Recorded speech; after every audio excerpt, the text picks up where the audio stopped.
Morning again, everyone, on the final day of the year, Wednesday, December 31, 2025. Peter Boyle, 710 KNUS. Fellows are back on Monday. Tomorrow's New Year's Day, so we're not here, but we're here Friday, and then we're here Saturday.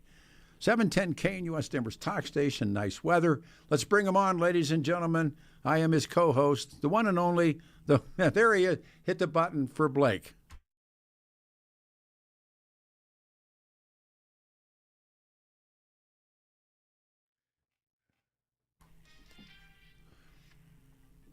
There he is. You, sir, are not a co-host.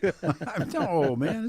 You are not the co-host. The Olsen Absolutely. Show. No, you can. No, you are the man. Hey, we're talking about the curse, the Kennedy curse, and then the Von Erichs and all these different curse things come up. So I have a friend who's a researcher, and he streams the show, and I can't get him to come on. Listen to this. You tell me if this is connected. Okay. All right? This is October of 1975. Carolyn Kennedy narrowly escapes the IRA bomb in London that was designed for her host, a guy named Hugh Fraser. The bomb instead kills Gordon Hamilton Farley, a British medical researcher who was pioneering the treatment of acute leukemia, the disease that will kill her daughter, Carolyn Kennedy's daughter, Tatiana. Wow. Now, Wow. does that mean anything in this or not? I mean, this stuff. I mean, the more you look at it, it's just like, wow. And the names that come up from the past that are here now. And, that's incredible. This hit me yesterday. Tatiana Schlossberg, who was Carolyn Kennedy's daughter, i.e., she is Jack Kennedy's granddaughter. And she dies. She's 35 years of age, and she's gone. It's a cancer battle, leukemia battle. Mm-hmm. And I have long believed, and you and I have talked about this, the Kennedy curse, which is this pattern of death and illnesses that I believe starts because of the ambassador, Joseph P. Kennedy, double-crossed the devil. Man.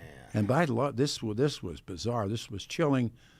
Carolyn Kennedy narrowly escapes an IRA bomb designed for her boss, Hugh Fraser. The bomb instead kills Hugh Hamilton Farley, a British medical researcher who was pioneering the treatment of acute leukemia. That disease would kill Carolyn Kennedy's daughter, Tatiana. That is wild. Isn't that something, Blake? Wow. It is. Yeah. It is. The more you look at this stuff and the older you get. Yeah. And you're right. The patterns are the patterns are bizarre. There. Yeah, it is. So who's your man of the year? Charlie Kirk, without question. Okay. And I told you last hour that Candace Owens is definitely the woman of the year. Yeah, she's taking a ton of heat. Oh yeah. No, they can't stand her. Oh, they're people hating her. Especially the establishment, and she's just doing what investigators are supposed to do, or investigative reporters, and you just you never get behind the walls. We grew up waiting for the investigative report that's taken 2 months to produce and edit, and she's just gathering, and everyone's following along, which is amazing. But there's a lot of jealousy out there. And a lot of people don't like the fact that she's pulling $1 million every time she goes live. She is red hot. People. Yeah. No, that's incredible. I'm reading her. So. Yeah. All right. She's smart. And, she smart. does. I tell Jeff and Billy, and they drive. I drive them crazy with this. But I tell them, there are a lot of things that she drives me nuts. But I cannot disagree with. What she's saying. Sure. Yeah. This story is huge. Ask the right question. We're talking about the Kennedys, but both Jack and Bobby. Dr. King's murder was a a rifle shot. Yeah. And no, I mean it's. I mean, when you go down the rabbit hole with all four of them, Malcolm X, and then when you learn more, Malcolm X, that was. A high degree of probability, and sent by, the the Nation of Islam. They needed to kill him, and in fact, by they the did. way, Yes. has to be one of my favorite movies of all time. Malcolm X. Yeah. Yeah, it's I mean, good film. Denzel, I mean, I thought I was watching Malcolm X. I mean, you know, you really believe it.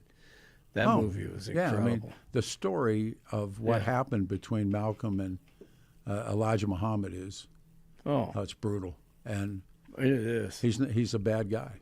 And we were talking about bad guys. Joseph Kennedy's a bad guy. Elijah Muhammad's a bad guy. But the Kennedy curse, that Carolyn Kennedy thing is.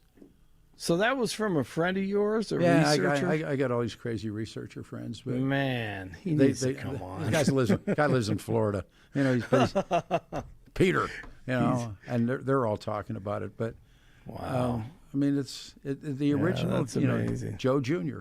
dies, and then Jack dies, and then they had a sister Kathleen who they called Kick, and she dies, and her husband dies, and you know, Chappaquiddick with Ted, and man, it just goes on and on and on and on. The kids die. John dies. Wow. Now Carolyn's daughter dies. Man. Wild. Who, by the way, you said man of the year. Do you have a woman? You have woman of the year? Yeah, I said Candace, and then Charlie the man. To me, Do you have a story of the year? definitely Charlie Kirk. His murder. I mean, yeah. I mean, I don't think people believe if the guy did it, and if he actually used a 30-06, which it doesn't look like it. He didn't act alone. I mean, but it's a huge story. And then Erica could be the woman of the year in a negative light, in my opinion. She is out there, and what happens? Yeah. I mean, she's getting all of this. Here, let me. You know what? We gave her the benefit of the doubt after a month. Okay, you just give her the benefit of the doubt. It's a widow, but when they pushed her out there, or she stepped out there in this PR campaign, this is a disaster for them. Yeah, for she was TPUSA. on Rogan once when she did a bunch of. I didn't see that one. Wasn't that one? I saw the CBS Maybe interview. that was the one. Yeah, that was a train wreck. So produced, so phony. Nobody believes her. Come on. Here's something just came in on the wall. Peter Boyles. Hello, Happy New Year. Charlie Kirk was full of hate. Enough said. Trump voter Denver. Okay, well, if that's what you think. I mean, the good thing is that you got to listen to him speak, and you got to disagree with him, and a lot of people believe that, but I don't. Great. I don't. One way or the other, he was going to be the next Rush Limbaugh and probably go beyond. Yeah. On the air, that he had stroke, man. He really did. Oh, he did. And he listened to. I think he could have been a president in 15 years. Yeah, didn't go to college. Yeah. I mean, fascinating. I mean, so smart, quick. Do you think this is true? Some of the smartest people you've ever known in your life never went to college. Oh, some of the absolutely. stupidest people got No a doubt. PhD. All right, one more and then ding. one more and do the news. Do you? And I asked that of the last caller on the show. Do you believe the people who call the Adam and I were talking about it on the break. Do you believe the people who call the shots in your life, you don't even know their names? Absolutely not. You know who they are? Don't know who they are. Don't know their names. Yeah. Don't know their faces. No. And they're it's calling the sad. shots. Yeah, it's horrible. Ooh. I think the last 4 years, previous 4 years, I think a guy named Barry was calling the shots for us. Sotero. He was calling the shots for Uncle Joe. Yeah. For everything. Yeah. For everything. For everything. Shot. But right. yeah, I think I played that General McGregor, I think it was, and he talked about the oligarchs. I kind of am starting to believe that 6 or 7 who run our lives, and that's what we need to change. What was the great line? They can't run their own life. How can they run mine? Right. Yeah. You're up. Exactly. All right. All right, here we go. It's Wednesday morning, 27, sunny in Denver. expecting a high of 58 today. News sponsored by Pastor Camp Heating and Air Conditioning at 303-777-1234 to learn more about special savings opportunities on Lennox equipment. Our top story, General Mike Flynn says 2026 has to be the year of accountability. He wrote an open letter to DJT stating that 79 million Americans who voted for him are frustrated. He says the country is at a breaking point. Our freedoms are being chipped away in plain sight, and our government has grown bloated, arrogant, and unaccountable. He says enough is enough. And asking DJT, will you stand with the people or will you protect the system that failed us? Make 2026 the year of accountability. Love it. Let's see. There will be a couple fireworks shows downtown tonight, beginning at around 9 o'clock. You'll be able to see them from around the metro area, depending on where you live. As we bring in the new year, former U.S. Senator Ben Nighthorse Campbell from Colorado has passed away at the age of 92. He was a member of the Northern Cheyenne tribe and was well known for his advocacy of Native American issues. He served in Congress from 1987 to 2005 and then served 2 terms in the Senate from 1993 to 2005. He was originally elected as a Democrat and famously switched to the Republican Party in 1995. Nighthorse Campbell was instrumental in establishing the National Museum of the American Indian, and he headed key Colorado conservation efforts, including the Sand Creek Massacre National Historic Site. Beyond politics, he was a U.S. Olympic judo team member in 1964 and a jewelry designer. I'm Mark Mayfield. The Trump administration considering revoking the U.S. citizenship of Somalis convicted of fraud in Minnesota. All child care payments to that state are being frozen by HHS due to reports of the fraud. HHS says that all child care payments to the state are frozen, with steps taken Tuesday against blatant fraud that appears to be rampant in the state and across the country. Independent journalist Nick Shirley exposed a lot of it. It's bad because people are afraid to call it out for what it is and speak facts. You know what I mean? It's crazy what's happening here in Minnesota. People work way too hard for billions of dollars, whether it's a Republican doing the fraud or a Democrat doing the fraud. Fraud is fraud. So we should hold each and every single person accountable for it. Amen. A body found in Texas has not yet been positively identified as missing 19-year-old Camila Almos. The teen has been missing since last Wednesday morning. The Bexar County Sheriff's Office in South Texas says a body was found by search crews a few hundred yards away from her home in an area of tall grass.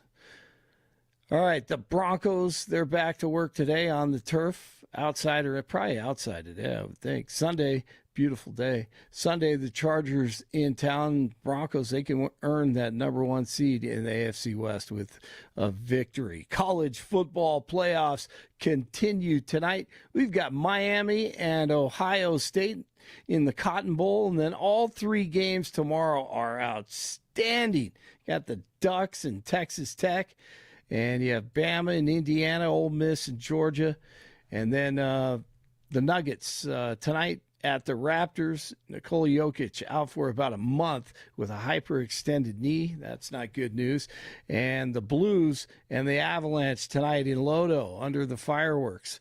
You have NHL hockey in downtown Denver tonight. 26 in Parker, 25 in Englewood, 27 in Denver. You're waking up with Jeff and Billy, and Pete is bringing you into the new year on New Year's Eve.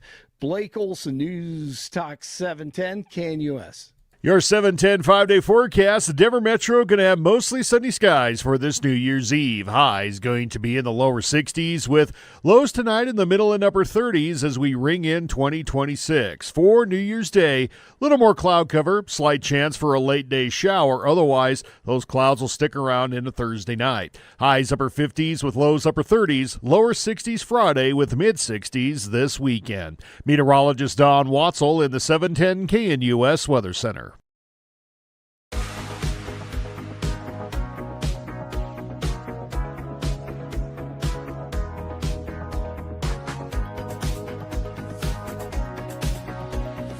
Morning, everybody. We're in the 8th, and we got one more hour to go. In the next hour, we're doing a tribute to Ben Nighthorse Campbell. Senator Campbell passed away, and we'll have with us Vinnie Terranova and also Dr. Tom Reedy, and we'll do a tribute to that man. I was good friends with him. We rode motorcycles together, and Ben is now gone. 303-696-1971. From the last hour, let me read a bunch of text messaging that came in. This is another one of those text message mornings. Blake and Peter, hello. But forgiveness in Christ for Charlie is the best approach to Mr. Kirk. Amen. The next one, Charlie Kirk didn't have a hateful bone in his body. People that didn't like him never listened to him. He just was brutally honest about what was going on in our world today. Jocelyn here, good morning, Peter. You know, there's nothing better than street smarts. This one is don't forget about, I knew this one, Maviv Kennedy McKean, RFK's granddaughter, her 8-year-old son who dies a few years ago when their canoe capsized and they drowned in Chesapeake. Yeah, you're right. Pete, in regards to the 1920s blues guitarist, have you heard the Irish teen prodigy named Maureen Ann Bailey? I have not. It's worth the time. 303-696-1971. So it's open lines, and what are you doing tonight? But we're talking about, you know, all the man of the year, woman of the year, all of that part. And then the curse of the Kennedys. And I'm drawn to it. What are we doing? We're going to take some. All right, we got jammed up lines. That's cool. Line 1, we go to Charles in Sherman, Texas. Hey, Charles, you're on the show, man. Thanks, and good morning. Hey, Peter. We actually know each other.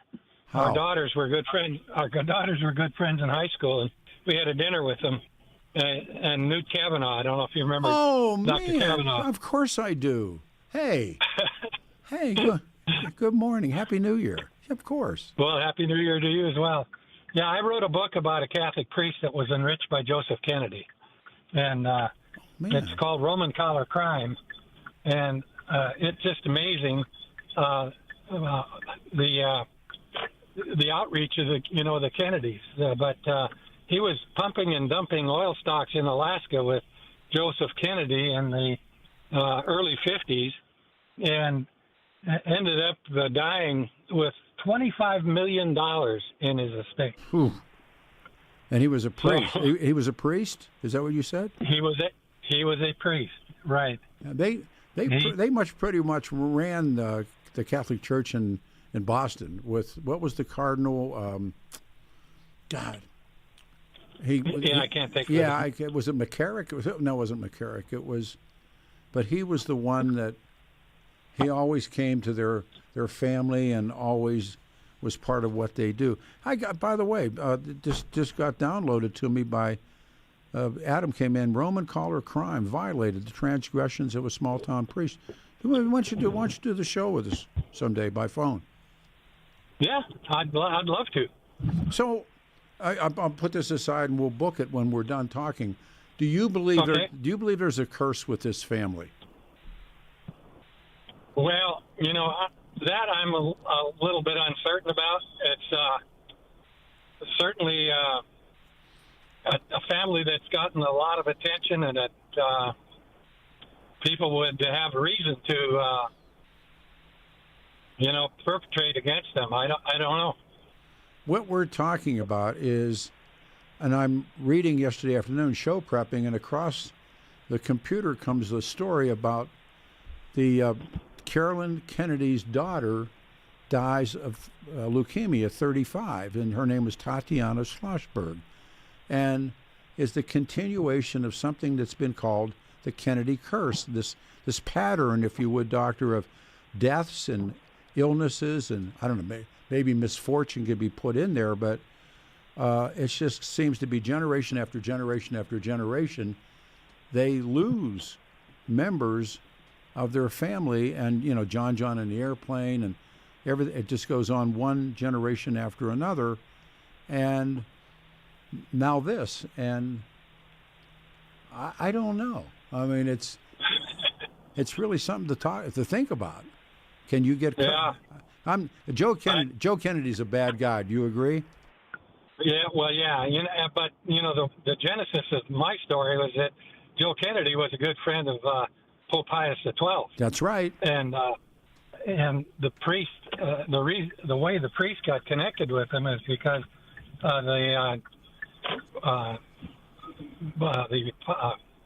person that ran the finances of the Archdiocese of Los Angeles was a college friend of this priest. His name was Eugene Lemire's. You can, in fact, you can look him up. No, we'll have you on the show because it's a really interesting situation with this priest. But anyway, Joe Kennedy knew the Pope, and this priest in Los Angeles was a good friend of the priest that I wrote about, and so it's kind of an interesting, roundabout connection. So. No, I believe every bit of it. Joe Kennedy had in the end, Joe Kennedy paid for what he had done. I believe that too. Well, are you living in Texas now, or are you're going to be back? No, I'm actually living in Texas. Oh, how about this? Why don't we do this? Adam, put him on hold, please. And Charles, we'll have you on the Saturday show. Fair enough. And it's good to hear your voice, and I'll tell my daughter we talked. Okay? Okay. All right. Thank you, Doctor. All right, man. Thanks. 303-696-1971. This is Fred in Longmont. Hey, Fred. Welcome to the show. Yeah, morning to you, man. Well, thank you. Peter, I have a little different approach to this question about Joe Kennedy and his Faustian deal with the devil. Now, we always talk about the devil, or at least when I've been listening to everybody. But I think we forget there's this thing called God. Now, do you think God would continue to allow the devil to take the lives and cause the problems for the Kennedy family? I don't have an opinion of that, but, I mean, it's a great question. Your question's really well received. The answer is probably yes. It's like, well, why do you say yes then? Well, because it continues. So, I guess the other way I'd look at it, Peter, we all know about the Kennedys. I'm old enough I remember when John Kennedy was killed. I was in high school. But there have to be families throughout this country, throughout this world, who have gone through similar situations, but they're not high-profile people. The Von Erichs. You never hear about them. The Von Erichs, the wrestling Well, I'm talking about people not even at that realm. I'm talking about just the normal, average citizen sitting out there. I know families who have had tragedy after tragedy, and I would say that in their situation it would be similar to what you talk about the Kennedys. But I think it's because the Kennedys are high profile, and that's not so much high profile, and I think this is significant. It's the pattern of behaviors. And we're all doing hypothetical stuff because probably down in my heart of hearts I throw this all out the window anyhow. But it's it isn't like a family that has a farm and these are people who were involved and did things that you and I now find not only, you can't call them tragic, they're just down flat out crooked. I'm looking for a word, but Joe Kennedy made his money, Joe Sr., the ambassador, made his money in a series of very underhanded ways. He lobotomized his daughter. I mean, I give you a list of things that he had done. He had his lover was Gloria Swanson, and he would bring her to the dinner table with his family, with his wife sitting there. He did all kinds of backdoor Wall Street deals. He became almost an apologist for Adolf Hitler, and the beat goes on.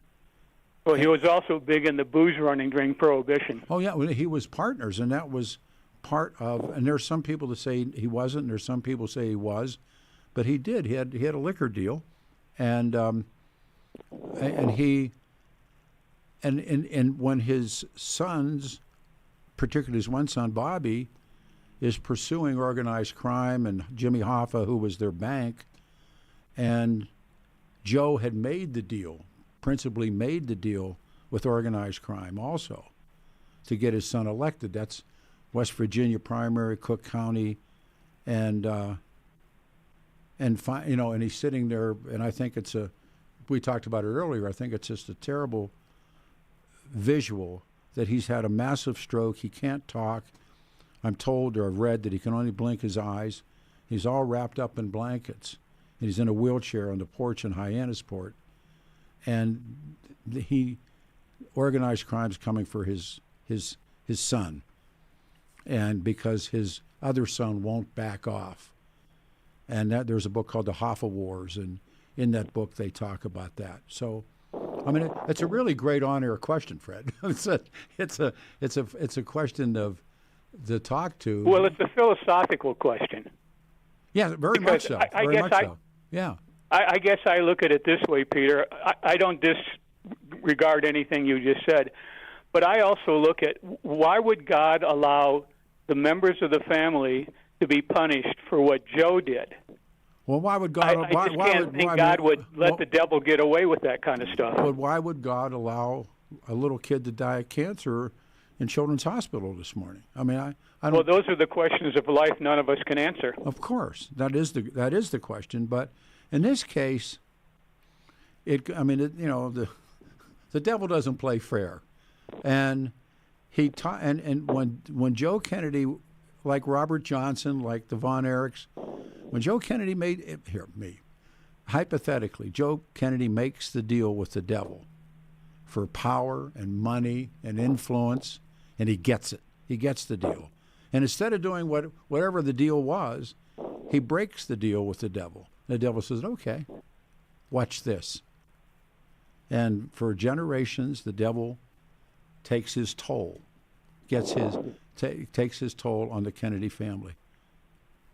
So I think it's interesting to talk about, but again, I'm just of the opinion, and I don't have an answer to this either, but I just can't understand how God could allow innocent people, and I use the term innocent because I'm sure some of those people were innocent, to suffer at the hands of what Joe Kennedy did. I've read about Joe Kennedy, I think, not to the extent you have, but yeah, he was a bad guy. But to punish the rest of the family, and the thing is, and this is just my belief system. Oh, sure. God is stronger than the devil. Well, and God, I don't want to argue. I mean, we can discuss any of that you wish, but the question is, did Joe Kennedy do this? And yeah, he did. That I don't dispute with you. You think he All made? I'm saying is, Did you think he made the deal?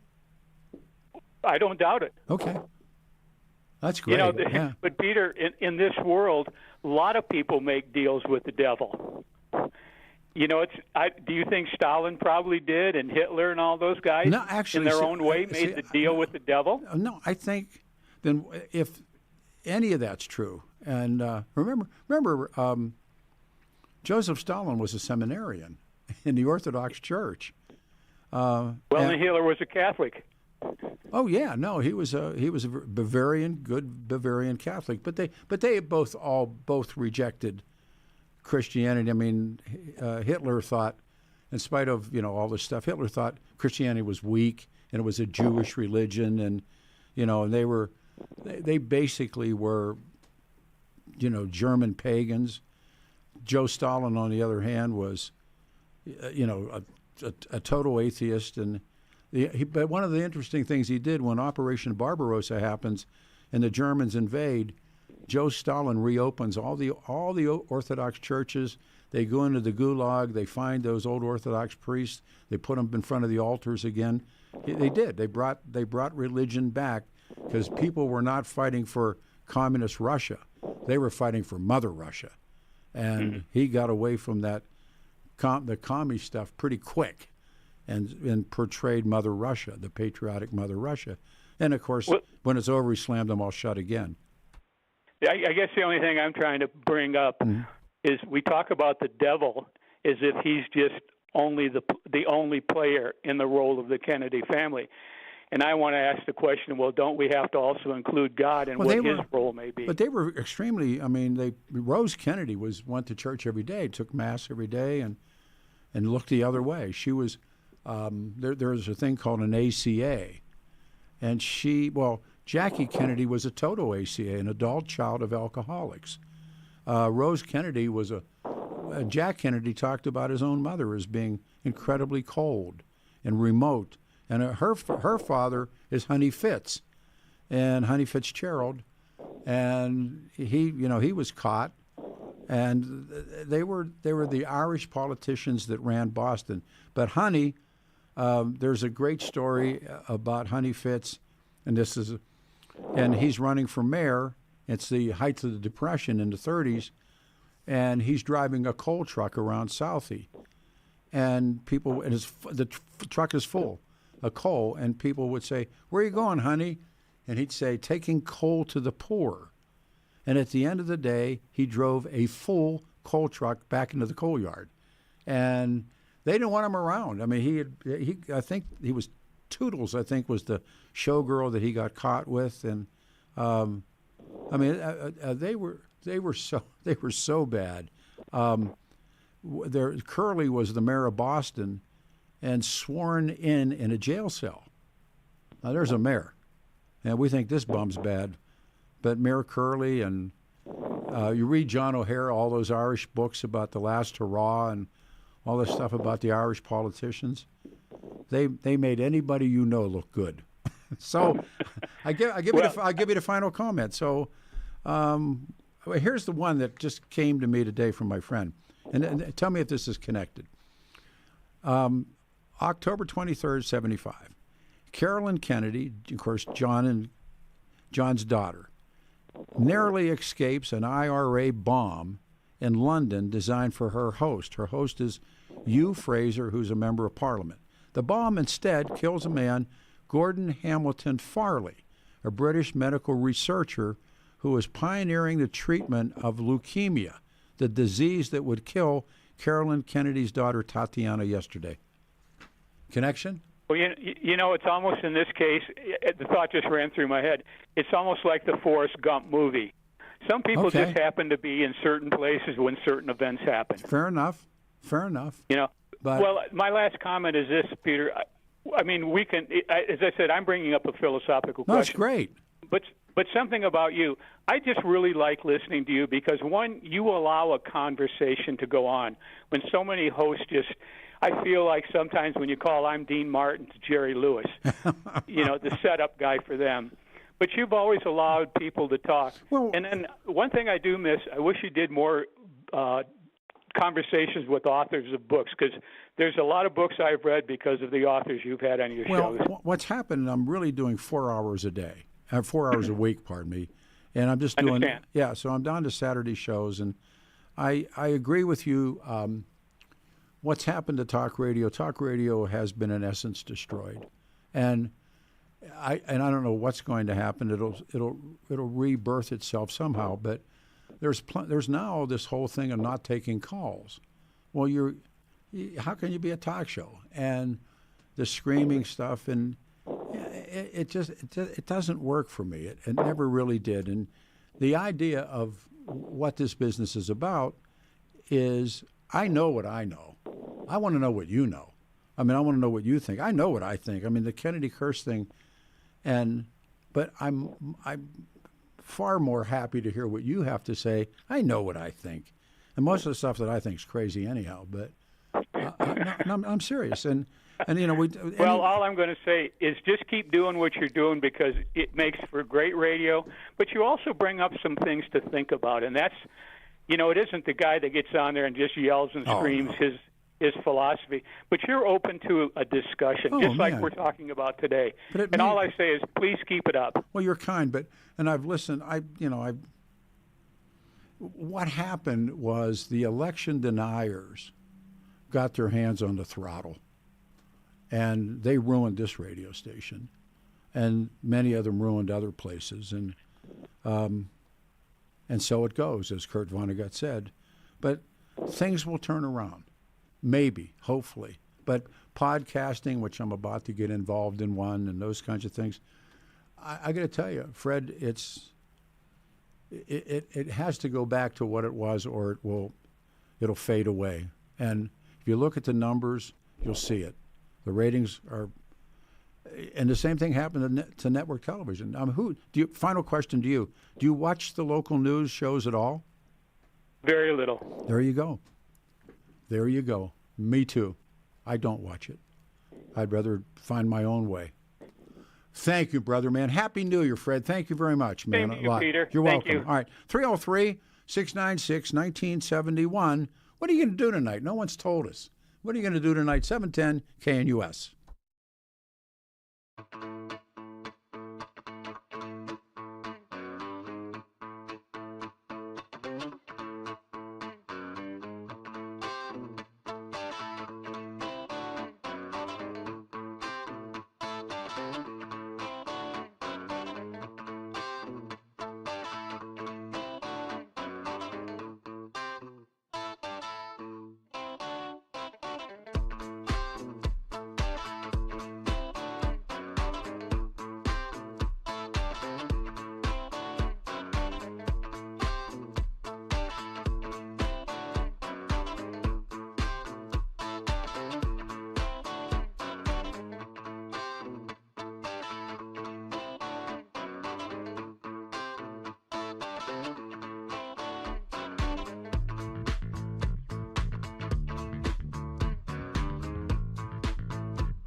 Bang! There you go. 710 KNUS, Denver's talk station on New Year's Eve, amateur night. It's not like nobody's going anywhere. It's like, is there a, by the way, 303-696-1971. You can get on the show. Tell me what you're doing tonight. Legitimately, what are you doing? Man, I remember New Year's Eve used to be blast them away, right? So now it's like I'm having 5 o'clock dinner. I'm Peter. What a long baller. Coming up, we'll do a tribute to Senator Ben Nighthorse Campbell with Dr. Tom Reedy and Vinnie Terranova. And right now, Adam's clearing the calls, 303-696-1971. Is anybody doing anything tonight? Like people going, not really. And maybe we've all grown up and gotten smart and said, okay, I'm staying out of it. But boy, oh boy, oh my dear, it was right. So I have to say, we're almost get ready to do this. Watch the man clear the call and the Kennedy curse, and also the Man of the Year, Woman of the Year, Story of the Year. prediction for next year. And again, what are we watching in this country? I like it. And the question I've really been bouncing off all kinds of people is the whomever calls the shots in your life. Do you even know their names? And when we know the names of, our senators, Bennett and Hickenlooper and the governor, but do you really think that those people are making decisions for your life? Because I don't. I don't think in a second. Do you think that, really, we look at traditional power structures, and we've been talking about creating government, and we were talking, I was one of the mail, I said it to Blake, do you think you really know the names of the people who call the shots on your life? Do you think, to anybody in the audience, you think you do that? Here's one. I'm going to sit in my humble abode here in Denver in decay and listen to old radio shows like Bela Lugosi, Vincent Price, E.G. Marshall. Love old mystery radio. I do too. That's when radio was. It was radio meant, radio was before TV. My mentor, Bob Lee, worked in Detroit, and Detroit was in the middle of the country, and this radio station was WJBK Detroit. And till I met Bob, I didn't know that that's where all the radio serials for kids came out of JBK. And they did an East Coast feed and a West Coast feed, and they did it live. And Bob was a young radio actor, ACTOR, and he played on the Challenge of the Yukon. He played on the Lone Ranger. That's where we learned to knock off the Lone Ranger. And then they would send a feed to the east and a feed to the west, and Bob was doing them as a kid. Let's see. Email. I'll be at my friend's house for her low-key New Year's party. All right. I think we're just getting old. Ain't going out and rock and rolling. Let's go back to the phones. 303-696-1971. Louie, you're on the radio show, brother man. Happy New Year, and thank you. Happy New Year to you. I just wanted to let you know what I'm doing for New Year's. I'm watching my favorite movie. Which one? My Eyelids. Say that again. What film? My Eyelids. Oh, checking your eyelids for holes. Yeah. I watch the same movie every night. We used to call that checking your eyelids for holes. Yes, I heard it before. Yeah, I'm not sleeping. I'm just checking my. It's over, isn't it, Louie? It's pretty much over. Yeah. I'm 71, and yeah, it's over. It's over. Yeah. Well, you remember a great movie that I really liked was a movie called Cat Ballou. It had Jane Fonda in it and Lee Marvin. That was a wonderful movie. Thank you. Yeah. Remember when he's playing Kid Shalene, and he's alcoholic, and he comes around real quick, but he said, "It's all over in Dodge." Remember, he tells, brother, it's all over in Dodge. That's right. But we showed him, didn't we? Yes, sir. You have a good one, Peter. Happy New Year. Thank you. You too, brother. This is to the wall. Okay. Pete, you're asking the question of who calls the shots in your life. Obviously, you're not married. Happy New Year. 303-696-1971. Who's your man of the year and woman of the year and story of the year, and what are you doing tonight? I'm having dinner early, and tomorrow could be. We're going to maybe ride some motorcycles tomorrow. It looks like we could maybe do that if we leather up. It's going to be it's going to be 59 for a high. That's motorcycle weather. When we come on, we're going to talk about the life and times of Ben Nighthorse Campbell with Vinnie Terranova and Dr. Tom Reedy. We're going to do that at the top of the hour. I used to ride with Ben, and his wife's name was Linda, God love her, and she rode her own motorcycle, and where was I working? I was working at Cahow, doing mornings, and he was a member of a motorcycle club that I'm now a member of, and Ben, he called me, He used to come do the radio show, and he was a judo player. He was on the Olympic judo team, for real tough guy. And remember that time he was like in the subways or something in Washington D.C. and those guys tried to mug him. He was an old guy, man. They tried to mug him and he beat them. You know who else did that? Was Jack Dempsey did it. They tried to mug Jack outside of his restaurant, and the Pittsburgh Kid, Billy Kahn, and Billy was going to mass with his wife, and they tried to mug Billy. Really a bad mistake, And there's these stories. Vincent the Chin Gigante in that book about the Chin, and so they all lived on Mulberry Street, and that's the infamous Mulberry Street in New York. Somebody mugs the Chin's mother.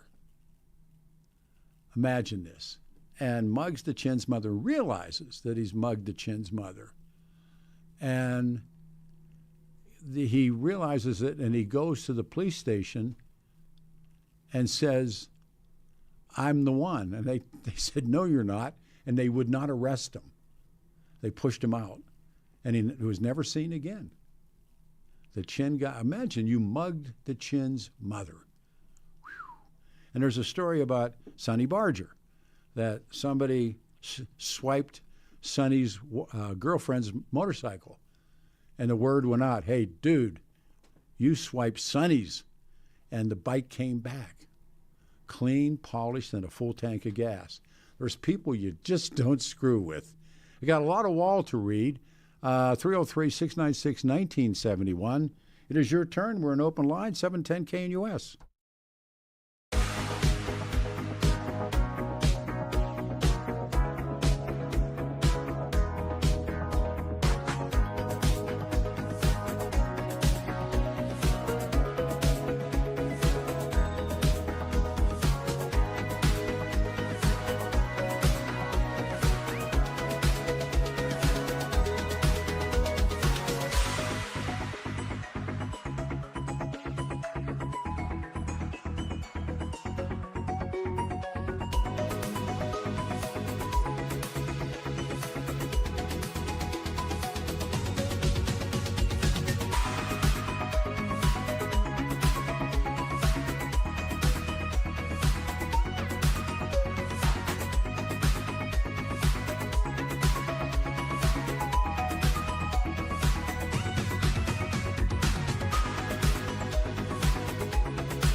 we go. It is Amateur Night, Wednesday, December 31st, 2025. No one better than Mike Boyle, ladies and gentlemen. What a party animal. He's been my friend for 1,000 years. And it's New Year's Eve. And Mikey, I know, well, you have a separate and very private thing that goes on. And think of New Year's Eves in the past. Peter, I've had days when I've woke up on New Year's Day and said, "Can you give me the time, temperature, and city, please?" Yeah.